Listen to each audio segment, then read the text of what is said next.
Assalamualaikum warahmatullahi wabarakatuh. Halo semuanya. Di sini kami dari kelompok 2 yang berisikan saya sendiri, yaitu Farid, dan teman-teman saya ada Lukman, ada Brian, dan Rafli. Nah, adapun tujuan video ini adalah untuk menjelaskan buku yang berjudul The Startup Way yang ditulis oleh Eric Ries. Nah, adapun konsep dari video kami yaitu ada satu orang sebagai moderator yang akan menjelaskan isi dari tiap bab, dan 3 orang lagi yang akan menanggapi dan bertanya dari tiap bab tersebut. Halo semuanya, selamat datang pada video pertama kita. Kali ini kita akan membahas bab pertama, yaitu dari buku The Startup Way, hasil karya dari Eric Ries. Kali ini akan membahas pada judul pertama dari buku ini, yaitu menghormati masa lalu, menciptakan masa depan, dan membangun perusahaan modern. Jadi pada buku ini Eric Ries mulai dengan cerita menarik, yaitu tentang Jeff Immelt, yaitu CEO GE atau dari General Electric. Dia menekankan bahwa di dunia yang cepat berubah ini tidak ada lagi orang yang mau bekerja atau membeli dari perusahaan yang sudah kuno. Ya itu benar banget. Jadi ini sama kayak misalnya kita mau beli sepatu dari toko yang udah lama tutup gitu kan. Kita kan itu butuh yang fresh, dan kita butuh perusahaan yang bisa beradaptasi di tengah perkembangan zaman saat ini. Benar banget sih. Chris juga mengatakan bahwa perusahaan modern itu harus bisa seimbang, yaitu dengan menjalankan operasi yang ada dan berinovasi. Sebenarnya kegagalan itu berawal dari inovasi. Contohnya Amazon lah, kita ambil contoh ya. Meskipun mereka telah banyak melakukan produk, contohnya produk yang kita ambil itu produk konsumen mereka, yaitu Fire. Tetapi mereka banyak belajar dari kegagalan produk yang mereka keluarkan itu. Daripada itu karena gagal, mereka justru melihatnya kayak menjadi suatu kesempatan gitu untuk belajar dan berinovasi lebih lanjut. Betul banget. Jadi ada 5 ciri perusahaan modern yang dibahas oleh Ries. Yang pertama itu membentuk tim lintas fungsi. Jadi gak ada lagi yang namanya silo-silo di antara departemen, karena masing-masing semua orang itu bekerja sama untuk mencapai tujuan yang sama. Tim lintas fungsi itu penting sih. Nah, ketika orang-orang dari berbagai ilmu itu berkumpul menjadi satu, nah mereka akan mempercepat proses inovasi yang baru. Betul. Lalu yang kedua itu fokus mereka bukan hanya pada keuntungan jangka pendek, tetapi inovasi jangka panjang juga. Jadi mereka itu berinvestasi untuk menciptakan nilai yang berkelanjutan. Nah itu dia. Jadi nggak semua hal yang menguntungkan itu harus menjadi fokus utama kita. Tapi produk yang bagus itu malah lebih butuh waktu yang lama untuk berkembang. Betul. Selanjutnya mereka juga menggunakan alat kewirausahaan untuk menghadapi ketidakpastian. Misalnya ini, mereka uji hipotesis dan menggunakan minimum viable product atau MVP untuk meminimalisir risiko. Oh, itu kayak cara mengulangi kemudian kegagalan gitu ya? Tepat sekali. Jadi yang keempat itu, contohnya pemimpin di perusahaan modern itu harus seperti investor. Mereka memberi dukungan kepada tim. Jadi bukan cuma ngatur-ngatur aja. Mereka itu juga harus transparan terhadap nilai kemajuan dan hasil eksperimen. Nah, pas banget tuh. Aku suka banget konsepnya. Ketika pemimpin mendukung apa yang ingin kita lakukan, nah kita jadi tidak perlu takut untuk bereksperimen yang lebih maju. Betul. Yang terakhir itu, jadi sebenarnya semua ciri ini mengarah kepada satu tujuan, yaitu menciptakan nilai baru di tengah ketidakpastian. Transformasi menjadi perusahaan modern itu memerlukan peninjauan ulang terhadap struktur yang ada, sambil tetap fleksibel untuk terus berinovasi. Wah, jadi di bab ini banyak banget yang bisa kita pelajari. Dari kita tuh harus berani bereksperimen dan berani belajar dari pengalaman. Mau itu gagal, mau itu berhasil ataupun gagal. Setuju. Dan ini adalah inti dari bab pertama ini. Terima kasih sudah bergabung di episode kali ini, dan itu adalah inti dari bab pertama. Selanjutnya kita akan lanjut ke bab berikutnya, yaitu bab 2. Halo, selamat datang di video podcast kami selanjutnya.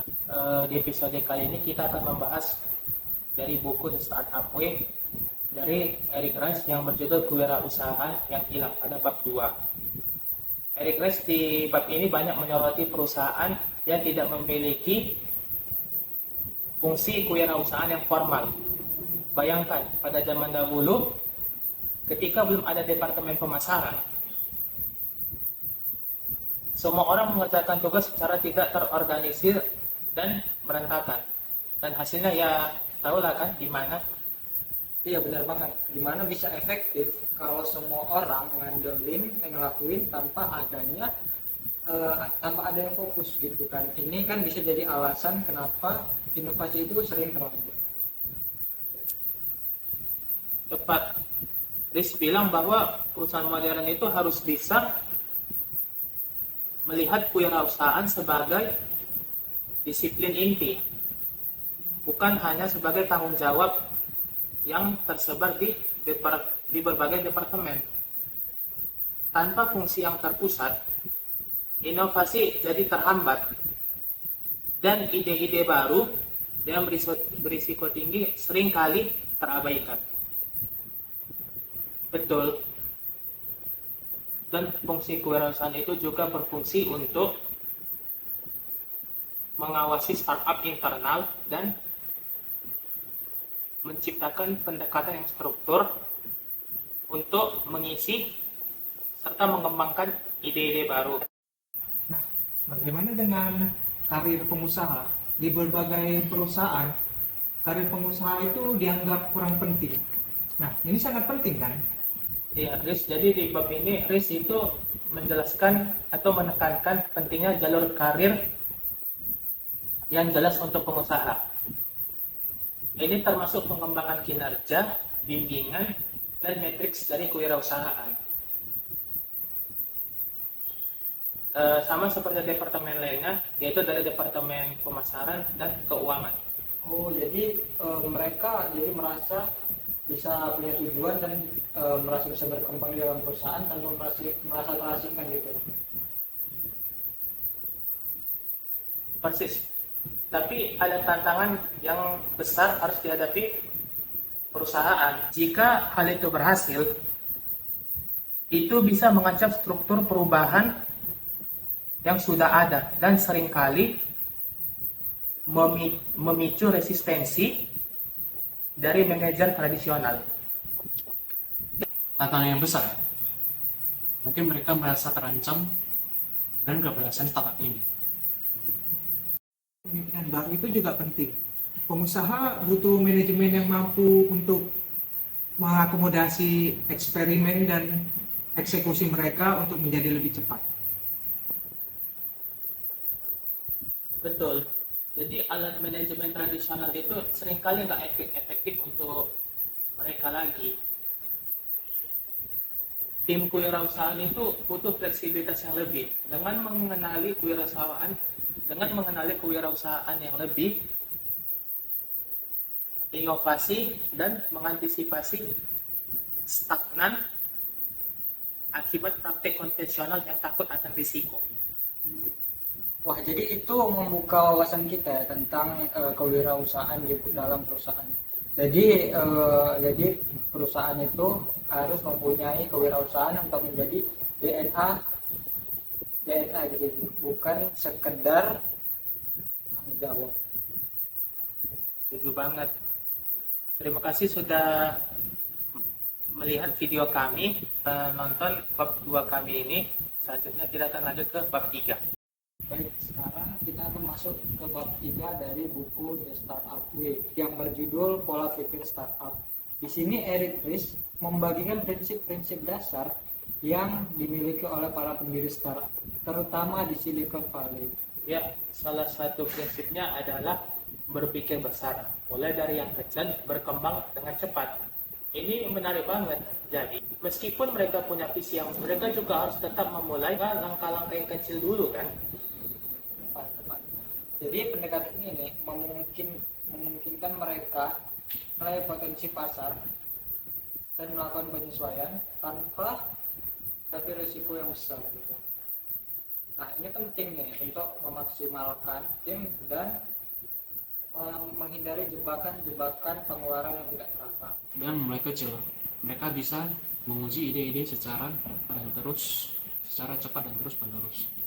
Itu memungkinkan mereka untuk beradaptasi dengan cepat seiring pertumbuhan perusahaan. Nah, betul sekali Brian.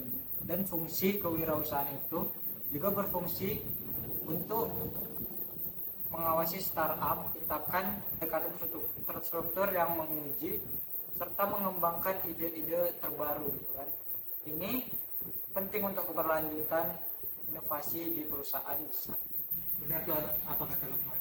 Investor lebih melihat kerjasama tim dibandingkan dengan usaha atau ide-ide kreatif.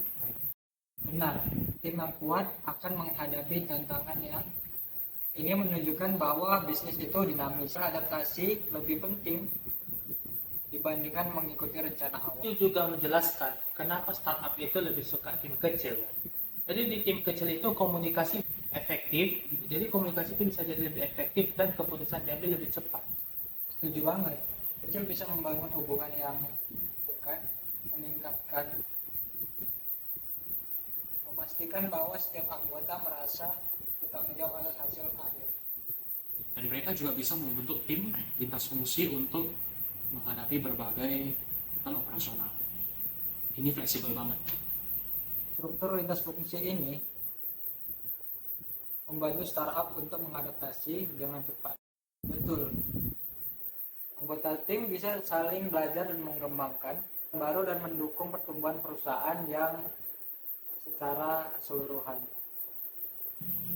Fokus pada pelanggan itu juga penting kan. Startup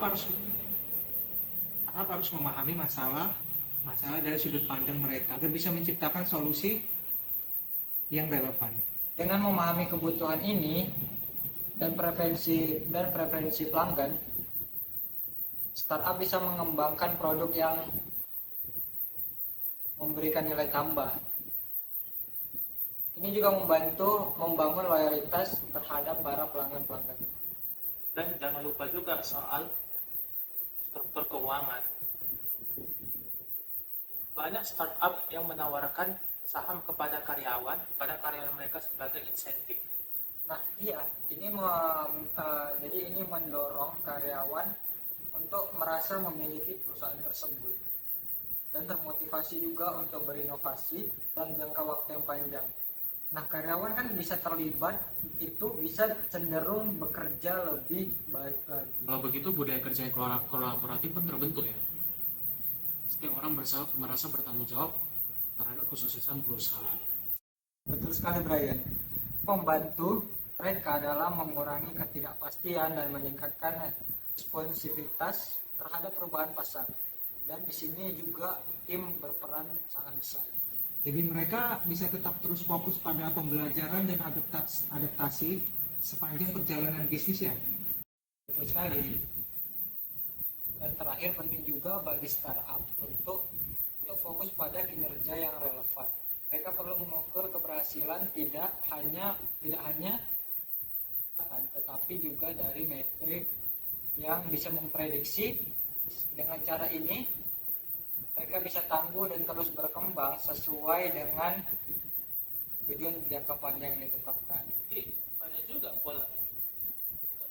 yang bisa kita pelajari dari pola pikir startup ini ya. Nah, baik, mungkin itu saja dari bab 3. Selanjutnya kita akan membahas tentang bab 4. Datang kembali. Nah, sekarang kita akan membahas tentang bab 4. Jadi bab 4 ini berjudul tentang pelajaran dari The Lean Startup. Adalah bab yang sangat menarik untuk dibahas karena membahas tentang prinsip-prinsip dasar dan pendekatan yang bisa membantu mencapai tujuan mereka. Ya, benar itu. Dan startup bukan hanya sekedar metode, tapi juga cara pikir. Ini tentang mengembangkan produk, fokus pada kecepatan, pembelajaran, dan ketetapan dalam memenuhi kebutuhan pelanggan. Betul sekali. Jadi mari kita mulai prinsip-prinsip dasar Lean Startup. Yang pertama adalah mengidentifikasikan asumsi. Nah, jadi ini adalah langkah awal kita. Betul, di sini mereka harus mengidentifikasi keyakinan yang dianggap krusial untuk kesuksesan bisnis. Asumsi ini dibagi menjadi dua kategori, asumsi nilai dan asumsi pertumbuhan.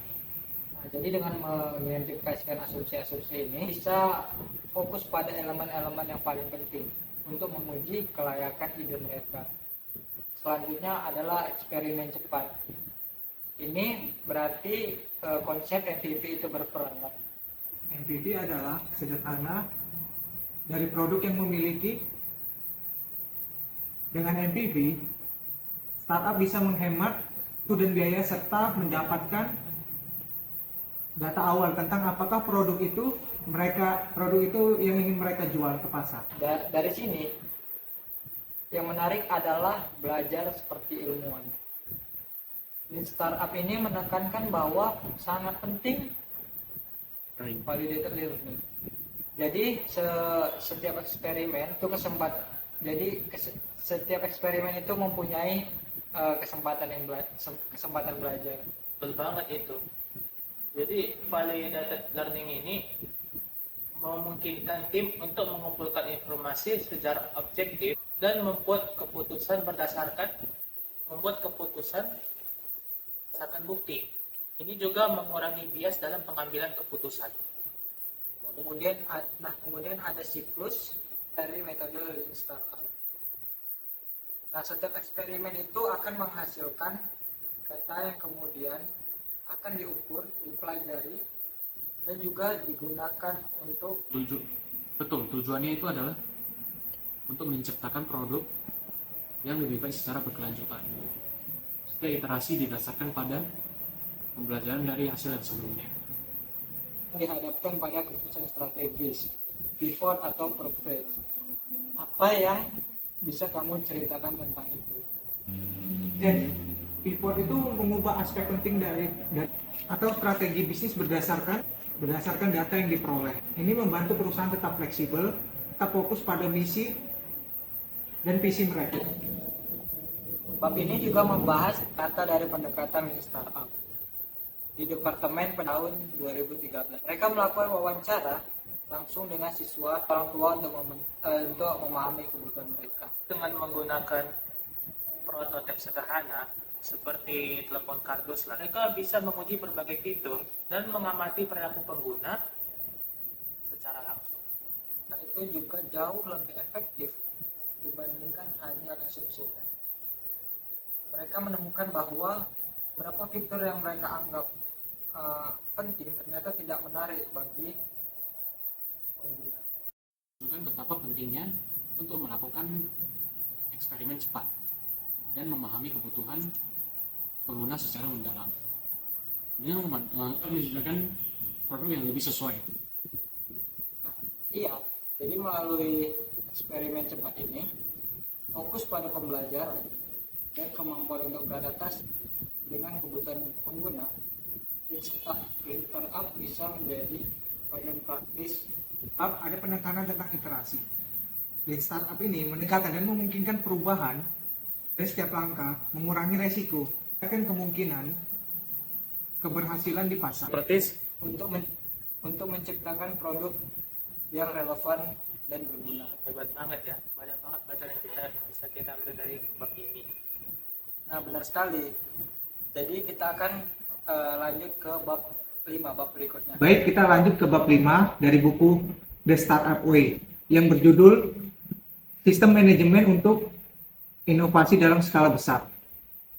Ini adalah topik yang penting, terutama untuk perusahaan yang sudah mapan. Iya, betul. Dalam bab ini, Eric Ries menjelaskan bagaimana banyak perusahaan yang sudah lama berdiri masih menghadapi tantangan dalam hal inovasi. Meskipun teknologi berkembang besar. Nah, benar. Salah satu pengamatan yang paling penting itu yang kita ambil dari Ries adalah saat ia mengunjungi pabrik manufaktur di Amerika, meskipun proses Lean Startup telah diterapkan, banyak proses produksi yang masih bergantung kepada keterampilan manual. Apa pendapat kalian tentang hal ini? Saya rasa ini menunjukkan potensi bahwa inovasi perlu diterapkan di semua bagian, termasuk dalam aspek produksi. Kita tidak bisa hanya mengandalkan teknologi terbaru saja. Tepat sekali. Selain itu, Chris juga menyoroti pentingnya data dalam pengelolaan produk. Banyak perusahaan yang tidak menyadari fitur-fitur apa saja yang mereka gunakan oleh pelanggan dalam produk mereka. Iya, Bang. Dengan mengumpulkan data dari perangkat yang terhubung ke internet, perusahaan bisa mendapatkan wawasan yang lebih mendalam tentang kebutuhan dan perilaku dari konsumen tersebut. Ini membantu mereka dalam menyesuaikan produk sesuai dengan kebutuhan dari masing-masing pelanggan. Hal lain yang menarik adalah ide tentang memberikan ruang bagi fungsi kewirausahaan dalam organisasi. Menurut Chris, fungsi ini harus setara dengan fungsi tradisional seperti keuangan dan pemasaran. Betul, kewirausahaan dalam organisasi memungkinkan perusahaan untuk bereksperimen dengan cepat dan beradaptasi terhadap ketidakpastian. Mirip dengan apa yang dilakukan oleh startup. Tapi mengubah budaya perusahaan agar mendukung inovasi itu bukanlah hal yang mudah. Chris mencatat budaya yang sudah mapan seringkali menghalangi inovasi. Kenapa ya? Nah, biasanya tantangan utama atau sikap yang terlalu menghindari kegagalan, padahal kegagalan itu adalah bagian dari proses eksperimen dan pembelajaran. Dan jika perusahaan ingin terus tumbuh dan berinovasi, mereka harus menciptakan lingkungan di mana kesalahan itu bisa diterima. Ini sangat penting untuk inovasi yang berkelanjutan. Iya, benar. Dan Riz menekankan juga bahwa alih-alih hanya mengandalkan satu terobosan besar, perusahaan perlu membangun metode untuk terus menentukan terobosan baru dengan memanfaatkan kreativitas dari semua karyawan. Salah satu cara untuk mendorong inovasi adalah dengan membentuk tim startup internal. Apa pendapat kalian tentang ini? Tim startup internal ini memungkinkan eksperimen untuk menemukan peluang pertumbuhan. Bagian ini berbeda dari tim tradisional, memberikan fleksibilitas lebih dalam mengejar inovasi. Selain itu, ada juga akuntabilitas dalam inovasi. Riz menunjukkan bagaimana sistem startup internal dapat membantu perusahaan membuat keputusan yang lebih cepat dan efisien. Nah, contohnya adalah perusahaan Intuit. Perusahaan ini berhasil meyakinkan para eksekutif keuangan bahwa pendekatan inovasi yang berpusat pada pelanggan dapat memberikan nilai tambah lagi bagi pelanggan. Ini menunjukkan inovasi bukan hanya tentang menciptakan produk baru, tetapi juga tentang respon cepat terhadap kebutuhan pasar. Pendekatan kewirausahaan itu bisa memungkinkan perusahaan untuk lebih fleksibel dan lebih adaptif. Menciptakan sistem di mana tim bisa melakukan eksperimen yang cepat dan mereka dapat menentukan solusi dari masalah yang terabaikan oleh manajemen tradisional itu sendiri. Dan penting juga untuk belajar dari sebuah kegagalan. Chris menekankan bahwa kegagalan harus dilihat sebagai bagian dari proses pembelajaran yang diperlukan untuk menemukan solusi yang tepat. Iya, jika tim diizinkan untuk gagal dengan cepat dan belajar dari kesalahan mereka, mereka dapat berkontribusi lebih banyak terhadap keberhasilan jangka panjang perusahaan. Nah, benar banget tuh. Pada akhirnya, perusahaan perlu memiliki sistem yang mendukung eksperimen dan inovasi di setiap tingkat organisasi. Selanjutnya kita akan lanjut ke bab 6. Baik, sekarang di bab 6 kita akan membahas yang berjudul fase pertama, titik kritis. Ini adalah fase penting dalam pengembangan produk dan transformasi organisasi. Nah, benar sekali. Dalam bab ini, Eric Ries menceritakan pengalaman tim di General Electric yang menghadapi produk kompetitor yang secara teknik lebih inferior, tetapi mendominasi pasar berkat jaringan distribusi yang kuat. Menarik, tim GE atau General Electronic ini berencana membuat mesin yang lebih efisien secara energi. Namun mereka terjebak dalam pengembangan produk selama tahun-tahun tanpa memperhatikan aspek distribusi dan pemasaran. Apa yang terjadi selanjutnya? Jadi selama workshop, Ries menantang mempertimbangkan pengembangan produk yang lebih sederhana, yaitu yang dikenal sebagai minimum viable product atau MVP. Hal ini bertujuan untuk mengurangi waktu siklus pengembangan dari 5 tahun hanya 6 bulan saja. Wow, itu berarti perubahan yang signifikan. Meskipun awalnya dia skeptis, Sim akhirnya menyadari bahwa pendekatan ini membantu mereka belajar lebih cepat dan menghemat biaya besar. Ini menekankan pentingnya eksperimen cepat dan belajar dari kegagalan. Nah, tepat sekali. Jadi GE berhasil proyek mesin diesel ini lebih cepat dengan mengutamakan pelanggan.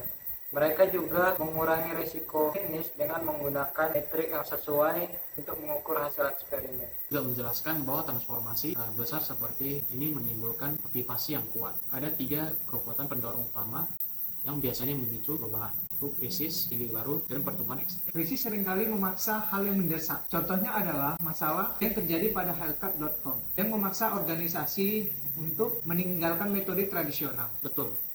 Lalu ada strategi baru, di mana perusahaan harus mengubah cara kerja mereka. IGE dan Intuit. Perubahan ini dipicu dari tingkat tertinggi, itu membersihkan sebuah lapisan organisasi berkomitmen pada komitmen baru. Dan tentu saja, pertumbuhan bisa menciptakan tekanan yang besar. Ketika startup mencapai produk atau market fit, mereka harus beradaptasi dengan tuntutan yang meningkat yaitu secara drastis. Ries juga membahas tentang inisiatif transformasi digital pemerintah AS di bawah Presiden Obama. Salah satu pencapaian awalnya adalah pembentukan Presidential Innovation Fellow Program. Program ini berhasil mengundang pemimpin industri teknologi untuk bekerja sama dengan pegawai negeri dalam menangani masalah-masalah spesifik seperti ini. Meski menghadapi tantangan seperti keterbatasan anggaran dan politik internal, ini sebenarnya berhasil menunjukkan bahwa ada tempat bagi teknologi dan bakat startup di pemerintahan. Nah, dan salah satu hal penting yang dibahas adalah bagaimana eksperimen harus dilakukan dengan cara dan tujuan yang jelas, yaitu untuk memperoleh pengetahuan melalui tindakan pelanggan, bukan hanya dari apa yang mereka inginkan. Tepat sekali. Agar eksperimen efektif, ada beberapa syarat yang harus dipenuhi, yaitu seperti hipotesis yang dapat dipalsukan dan kontrol risiko yang tepat. Eric juga memberikan contoh, yaitu contohnya dari Toyota dalam pengembangan teknologi mobil yang terhubung. Tim Toyota telah melakukan survei atau memberikan prototipe kepada pengguna untuk mendapatkan data nyata. Tersebut menunjukkan bahwa 60% pengguna ingin menimbang prototipe. Ini membawa Toyota untuk menunjukkan mobility service platform pada tahun 2016. Nah, selain itu, tim GE juga mengubah model bisnis mereka untuk turbin gas dengan memberikan opsi peningkatan tahunan pada efisiensi. Ini meningkatkan siklus literasi dengan umpan balik pelanggan. Ries juga menyoroti pentingnya mengukur keberhasilan tim melalui indikator awal yang menunjukkan pembelajaran yang tervalidasi. Ini mencakup keterlibatan pelanggan dan moral tim. Pengukuran yang sederhana dan relevan sangat penting untuk mengukur kemajuan dari sebuah eksperimen. Dan jangan lupakan peran penting dari sponsor eksekutif dalam mendorong sebuah inovasi. Benar, sponsor eksekutif yang cukup senior untuk menghadapi tantangan, tapi juga terlihat langsung dengan tim. Mereka membantu melindungi tim inovasi agar tetap bisa bergerak maju. Bab ini menekankan bahwa setiap perusahaan baru harus menerjemahkan proses inovasi sesuai dengan budaya dan konteks mereka sendiri. Transformasi yang berhasil adalah adaptasi yang sesuai dengan kebutuhan perusahaan. Dan di GE, proses transformasi dimulai dengan penyempurnaan nilai inti mereka yang menjadi dasar bagi budaya dan inovasi mereka. Akhirnya, bab ini menggarisbawahi tentang pentingnya keberanian dan tekad dalam menciptakan perubahan besar. Jika kita menarik tuas yang tepat, perubahan ini akan bisa menjadi nyata di organisasi manapun. Baik. Terima kasih sudah mengikuti diskusi kita tentang bab 6 dari The Startup Way. Selanjutnya akan kita lanjut ke bab 7. Halo, selamat datang kembali di podcast kami. Kali ini kami akan membahas bab 7 dari buku The Startup Way yang berjudul Phase to the Scaling Up. Ini adalah fase di mana perusahaan mulai menerapkan metode kewirausahaan secara penuh setelah mencapai keberhasilan awal. Betul sekali. Jadi dalam bab ini, Eric Ries menjelaskan tentang tahap ini adalah titik yang paling krusial. Perusahaan harus mengubah keberhasilan awal mereka menjadi transformasi yang lebih luas. Seringkali didorong oleh krisis dan pertumbuhan yang cepat. Benar. Salah satu poin utama yang dibahas adalah pentingnya meninjau tantangan yang dihadapi tim selama tahap pertama. Apa saja tantangan yang dimaksud? Perusahaan harus memahami masalah yang dihadapi oleh tim dan proyek awal mereka, serta mengembangkan solusi sistematis untuk tantangan tersebut. Ini adalah langkah pertama usia selama melangkah lebih jauh. Terus juga menekankan pentingnya dukungan dari eksekutif senior. Mengapa hal ini begitu penting? Dukungan dari eksekutif senior itu sangat penting. Jadi mereka dapat memastikan bahwa metode dari setiap perusahaan diadopsi di seluruh organisasi, bukan hanya di tim tertentu. Benar. Selain itu, dibutuhkan program pelatihan internal untuk melatih karyawan dalam metode baru ini. Bagaimana pelatih internal dapat membantu dalam proses transformasi? Nah, jadi pelatih internal peran sebagai fasilitator transformasinya dengan memastikan konsistensi dalam penerapan metode kewirausahaan. Mereka membantu karyawan untuk memahami dan mengimplementasikan perubahan ini secara efektif. Chris juga mengusulkan pembentukan Dewan Pertumbuhan. Apa sih fungsi dari dewan itu? Dewan Pertumbuhan bertugas untuk alokasi sumber daya dan memastikan akuntabilitas.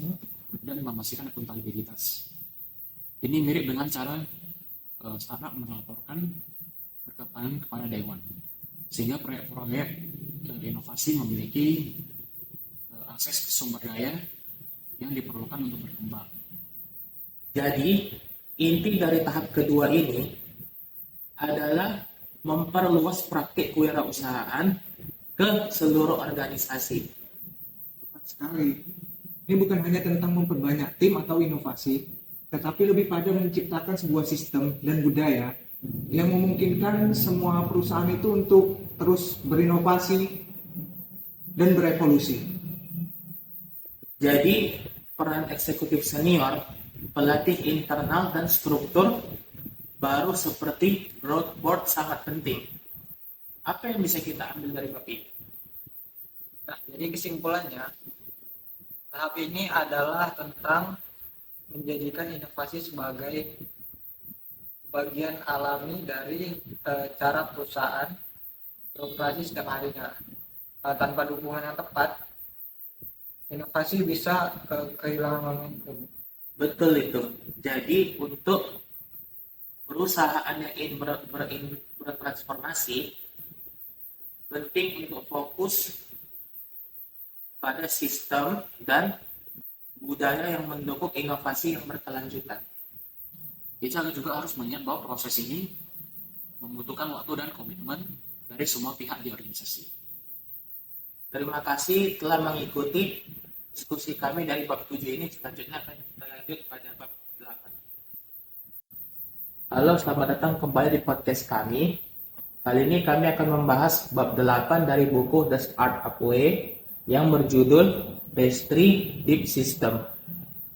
Dalam bab ini, Eric Ries menjelaskan fase transformasi mendalam di mana perubahan signifikan terjadi pada sistem informal yang mendasar di dalam organisasi. Ya, benar. Jadi fase ini adalah saat perusahaan harus menghadapi sistem yang telah lama ada, seperti struktur insentif, akuntabilitas, alokasi sumber daya, dan berbagai sistem operasional yang biasanya dianggap tidak dapat disentuh. Eric Rice juga menyebut hal ini sebagai momen founding kedua. Apa yang dimaksud dengan founding kedua ini? Banyak perusahaan sukses mengalami momen ini ketika mereka mereka bertransisi dari sekarang organisasi menuju institusi yang mampu bertahan lama. Ini seringkali ditandai dengan pergeseran kanan visioner menuju manajemen yang lebih sistematis. Namun ada risiko besar di fase ini, bukan? Apa yang bisa terjadi? Nah, benar sekali. Resiko utamanya itu adalah ketika birokrasi masuk ke dalam perusahaan. Nah, hal ini bisa menghambat inovasi dan membuat karyawan takut jadi berinovasi hal yang baru. Jadi, apa yang dilakukan organisasi fase ini untuk mendorong inovasi yang berkelanjutan? Jadi organisasi itu perlu merombak sistem yang mendalam yang menghambat transformasinya. Ini mencakup mengubah cara perusahaan, mengolah kinerja, struktur insentif, dan alokasi sumber daya mereka. Tanpa perubahan ini, upaya transformasi bisa bersifat sementara. Salah satu contoh yang menarik adalah Airbnb. Bagaimana cara mereka menghadapi tantangan ini? Airbnb mengalami momen founding kedua ketika mereka memperkenalkan layanan tips. Meskipun proyek ini sempat terhenti karena fokus pada bisnis inti, mereka akhirnya berhasil dengan membentuk tim kecil untuk bereksperimen secara internal.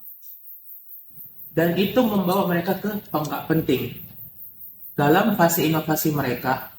Tetapi Eric Rice juga menekankan pentingnya menyentuh sistem mendalam secara bertahap. Mengapa demikian? Nah, menyentuh sistem mendalam tidak bisa dilakukan secara dini. Kepemimpinan perlu membangun model politik dan membuktikan nilai dari metode kewirausahaan sebelum mereka melakukan atau mengubah struktur yang lebih dalam seperti sistem keuangan dan manajemen performa.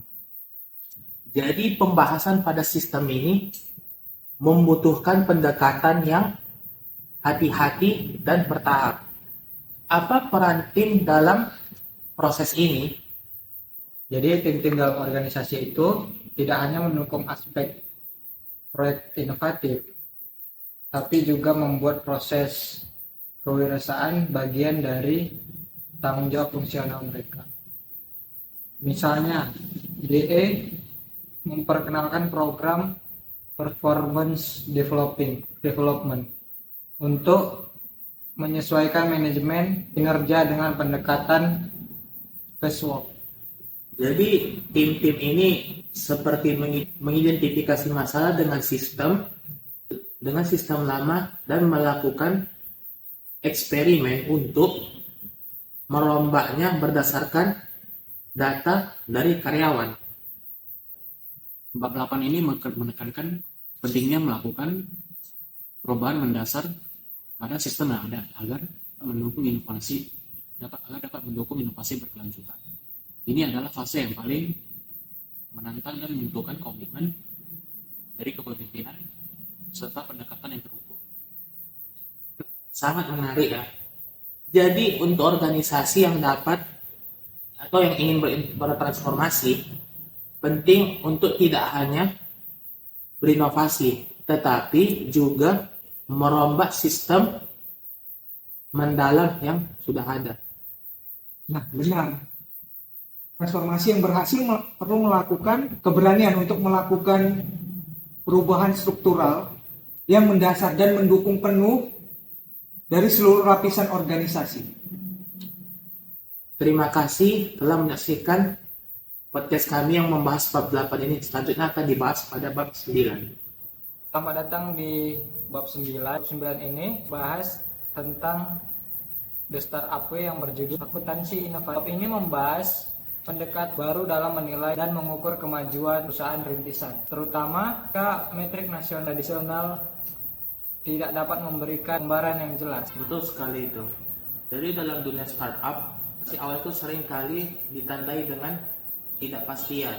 Sehingga kita membutuhkan cara baru untuk mengevaluasi inovasi, eksperimen, dan validasi hipotesis. Akuntansi inovasi kembangkan untuk mengukur pembelajaran dan pertumbuhan yang seringkali tidak terlihat melalui angka konvensional. Terus buku ini yang merupakan pendiri berbagi pengalaman tentang tantangan yang dihadapi saat mengumpulkan dana dari investor. Apa yang bisa kita pelajari dari Dia menekankan pentingnya memahami dan menekan data, meskipun mungkin kecil, yang bisa mencerminkan potensi di masa depan.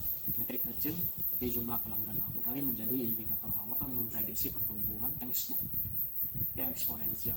Dan ini sangat relevan bagi investor kan? Kita tidak hanya tertarik pada klaim besar, tapi juga pada tren metrik Kan pada perubahan dalam perilaku konsumen seperti retensi dari keterlibatan bandingkan dengan hanya melihat masih kecil di fase awal. juga menguraikan bagaimana tantangannya dalam mencari pendanaan. Jadi apa saja tantangan utama yang dihadapi pengusaha? Jadi banyak pengusaha seringkali membuat janji yang masuk akal tentang potensi bisnis mereka. Mereka itu seperti menggambarkan visi besar untuk menarik perhatian investor. Akan tetapi tantangannya adalah memenuhi janji tersebut setelah dana terkumpul. Dan ketika perusahaan tidak memenuhi target ambisiusnya, seringkali itu menyebabkan kekecewaan dari investor. Benar, bisa pengaruh pada penarikan pendanaan atau bahkan kegagalan total. Penting bagi pengusaha untuk realistis dalam menetapkan ekspektasi dan mengukur kemajuan dengan hati-hati. Lalu bagaimana akuntansi inovasi itu sebenarnya dalam konteks ini? Akuntansi inovasi dari konteks ini adalah yang dirancang untuk mengevaluasi kemajuan proyek inovasi ketika metrik tradisional itu tidak memadai. Membantu tim startup untuk terus fokus pada indikator kunci yang dapat memprediksi keberhasilan masa depan. Nah, bagaimana cara kerja akuntansi inovasi itu? Jadi penulis membahas ini menjadi tiga tingkat utama. Pertama itu adalah penggunaan dashboard untuk melacak pembelajaran yang tervalidasi. Artinya, perusahaan dapat membuktikan bahwa asumsi tentang pelanggan mereka adalah benar melalui eksperimen. Lalu tingkat kedua? Tingkat kedua melibatkan pengenalan indikator kerja utama atau IKU. Ini termasuk metrik tingkat konversi, pendapatan per pelanggan, dan nilai seumur hidup pelanggan. Metri-metri ini memberikan wawasan lebih dalam tentang interaksi pelanggan dan produk. Tingkat ketiga? Yang terakhir, tingkat ketiga adalah pengembangan model keuangan yang lebih kompleks. Hal ini menghubungkan antara pembelajaran dan eksperimen proyeksi arus kas masa depan, membantu perusahaan dalam memprediksi eksperimen terhadap pertumbuhan tersebut. Jadi akuntansi inovasi itu tidak hanya tentang menghitung angka finansial saja, tetapi juga tentang memahami pembelajaran dan potensi nilai dari inovasi itu yang dikembangkan. Betul itu. Ini memungkinkan perusahaan untuk membuat keputusan investasi yang lebih baik berdasarkan data, bukan sekedar intuisi. Dengan pendekatan ini, perusahaan dapat lebih percaya diri dalam menghadapi ketidakpastian dan mengarahkan sumber daya ke arah yang paling menjanjikan. Wah, sangat menarik ya. Terima kasih telah menyaksikan bab 9 ini. Sampai jumpa di bab berikutnya. Nah, selamat datang di bab 10 dari buku The Startup Way yang berjudul Teori Kewirausahaan Terpadu. Nah, bab ini itu menggarisbawahi pentingnya mengintegrasikan kewirausahaan ke dalam setiap aspek organisasi modern. Benar sekali. Eric Ries menjelaskan bahwa perusahaan saat ini terlibat dalam berbagai aktivitas krusial, seperti membangun produk baru, mengembangkan sistem internal, melakukan akuisisi, restrukturisasi.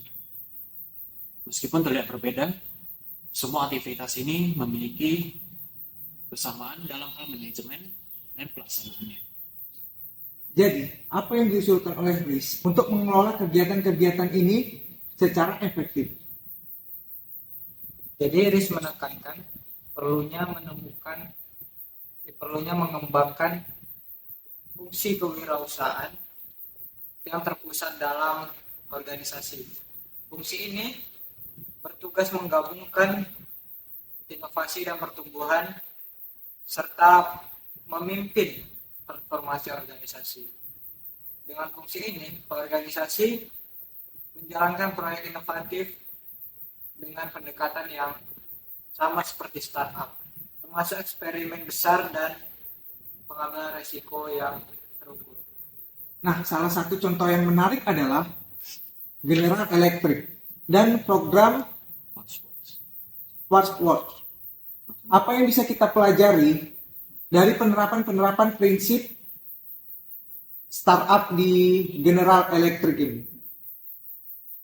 Jadi di sini GE itu berhasil menerapkan prinsip-prinsip kewirausahaan untuk mempercepat transformasi. Fastworks tidak hanya fokus pada pengembangan produk baru, tetapi juga menciptakan cara kerja baru di sebuah perusahaan, mulai dari manufaktur hingga teknologi informasi. Ini juga memungkinkan GE untuk berinovasi lebih cepat dan lebih responsif terhadap perubahan pasar. Namun, transformasi itu tidak mudah, bukan? Apa tantangan terbesar yang dihadapi perusahaan dalam proses ini? Tantangan terbesar adalah resistensi internal. Pegawai yang terbiasa dengan cara kerja lama seringkali kesulitan dalam menerima perubahan.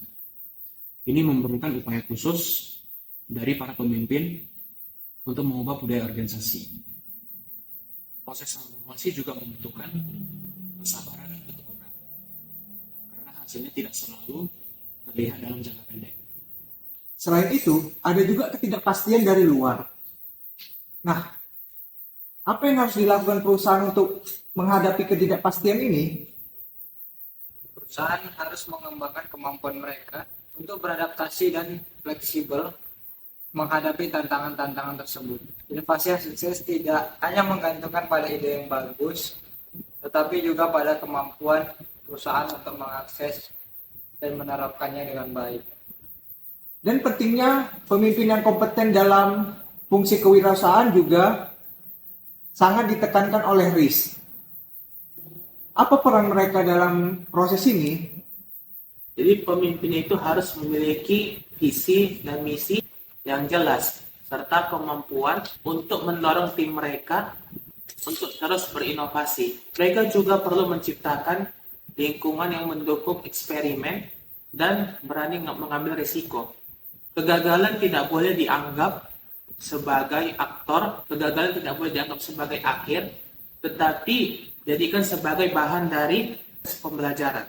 Salah satu elemen penting dalam kewirausahaan ini adalah memberikan kesempatan bagi setiap orang dalam organisasi untuk terus berperan sebagai wirausahawan.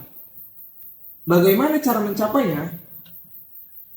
Untuk mencapainya memerlukan perubahan struktural dalam perusahaan, termasuk jalur karir dan sistem penghargaan yang mendukung inovasi dan inisiatif kewirausahaan. Dan begitu perusahaan dapat menciptakan budaya yang mendorong kreativitas dan inisiatif di setiap level. Nah, sangat menarik. Jadi, inti dari bab ini adalah bahwa fungsi kewirausahaan bukan relevan untuk startup kecil, tetapi juga penting bagi semua perusahaan besar yang ingin terus tumbuh, bertahan, dan berkembang di pasar yang kompetitif. Tepat sekali.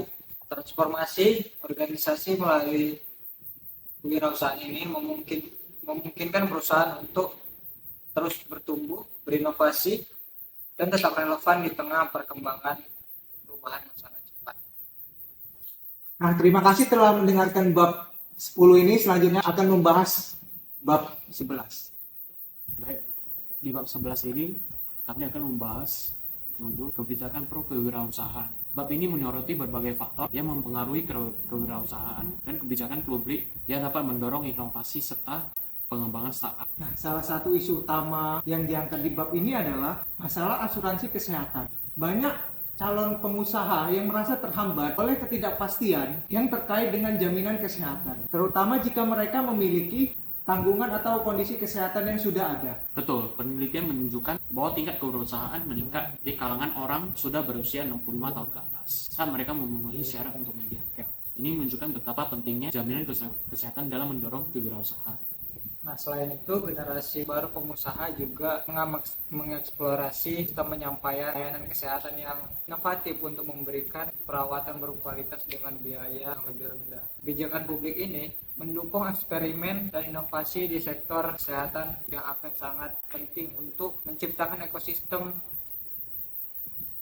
yang lebih baik bagi para wirausaha. Berbicara tentang pendidikan, bab ini juga menyoroti pentingnya keterampilan kewirausahaan di kurikulum sekolah. Ini diharapkan dapat menciptakan generasi yang lebih berani bereksperimen dan belajar dari kegagalan. Jadi di tingkat universitas lah, perubahan telah terjadi dengan prinsip Lean Startup dalam kurikulum. Ini memungkinkan mahasiswa untuk terlihat lebih dalam proyek yang nyata bagi masyarakat, seperti program iCorps di National Science Foundation yang mengajarkan peneliti bagaimana menjadi sebuah bisnis. Poin menarik lainnya adalah tingginya imigrasi dalam ekosistem startup di Amerika Serikat yang merupakan imigran, tapi kebijakan imigrasi yang kurang mendukung mempersulit mereka untuk tinggal dan membangun perusahaan di Amerika Serikat. Serta model manajemen yang lebih produktif. Menerapkan model serikat pekerja yang lebih baik dapat menciptakan peluang kewirausahaan bagi anggotanya. Selain itu, asuransi pengangguran juga menjadi fokus dengan usulan untuk mengubah pembayaran asuransi menjadi pinjaman bisnis bagi mereka yang ingin memulai usaha tersebut. Gagasan tentang Universal Basic Income atau UBI juga muncul sebagai kebijakan yang dapat mengurangi resiko bagi calon pengusaha yang memungkinkan mereka untuk mengejar impian kewirausahaan tanpa takut kehilangan sumber penghasilan. Eksperimen UBI yang sedang dilakukan oleh Y Combinator di Oakland, California sangat menarik. Mereka memilih 100 keluarga yang tersisa untuk menerima antara $1.000 hingga $2.000 per bulan selama 5 tahun. Program ini bertujuan untuk mempelajari dampak uang tunai terhadap kebahagiaan, kesejahteraan, dan juga kesehatan finansial. Sementara itu, di Finlandia, eksperimen serupa berhasil meningkatkan penciptakan perusahaan sebesar 25% per bulan. Ini menunjukkan potensi UBI dalam mendukung kewirausahaan. Tentu saja, ada tantangan yang harus dihadapi oleh startup itu, terutama terkait kompleksitas regulasi yang membebani mereka. Di California ada undang-undang yang mengecualikan perusahaan kecil dari banyak regulasi, tetapi masih banyak juga yang perlu diperbaiki. Usulan yang muncul adalah menerapkan regulasi dengan skala geser yang lebih responsif untuk mempermudah proses pendirian bisnis dan mengurangi beban psikologis terkait kepatuhan. Nah, dan kita juga banyak melihat yang diuntungkan dari peraturan yang tidak menegakkan klausul non-kompetisi yang mendukung budaya perusahaan tersebut. Namun ada kebutuhan mendesak untuk reformasi paten dan tidak ada penyalahgunaan yang dapat menghambat inovasi. Itu juga isu kebangkrutan perlu ditangani agar kewajiban pribadi tidak menghambat pengusaha untuk bangkit kembali setelah gagal. Nah, jadi metode Lean Startup ini juga diterapkan dalam sektor sosial dengan inisiatif seperti Lean Impact yang berfokus pada pengembangan dampak sosial. Pemerintah perlu mendukung inovasi ini melalui proyek data terbuka untuk mendorong kewirausahaan. Baik, itu adalah sekian dari bab 11. Baik, sekian dari penjelasan video kami tentang judul buku The Startup Way. Jangan lupa pesan yang paling penting dari buku ini adalah untuk terus berinovasi. Dah, assalamualaikum warahmatullahi wabarakatuh.